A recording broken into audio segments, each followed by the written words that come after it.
morning. So, ako nga pala si Pogi pero malalawi. Today's video, wala mo nang gala. Fishing muna. Kaya yung araw, ganda ng araw.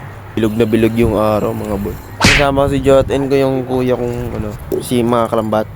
Sige, let's go. Punta tayo dun sa pinakamalalim na ibayo. Yun, yun, sa pinakadulo. Talagang malulunod ka pag kumain yung, GT, Dun Lodge.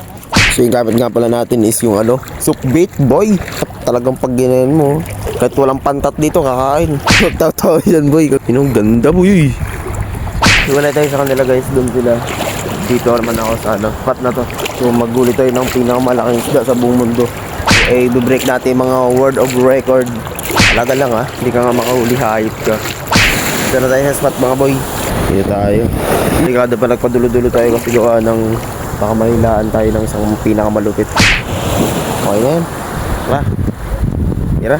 So yun mga boy, may huli na tayo, 2 lapo. Ang kaso nga lang, may problema. Kung natin, pamain natin nung nakahuli ng 2 lapo, nagsabit. Yun, nagpalit tayo ng lure.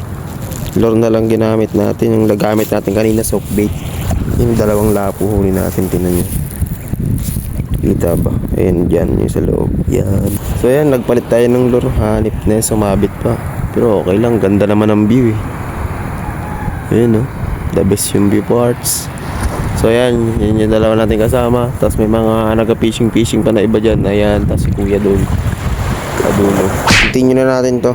Hanip yan. Sobrang init na dito pero okay lang, boss. Basta mayroong mga batak isda, okay na ako. Basta na makakait tayo, okay na ako na. So yun mga boy, dahil nga may nag-contact sa atin na bigla tayo may lakad. So uwi muna tayo ngayon.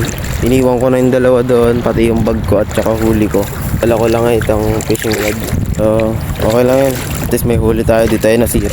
Kahapon, malaki yung huli ko. Hindi ko lang nadala yung cellphone ko. So yun mga boy, ako pala si Pogi, pero malaki lang.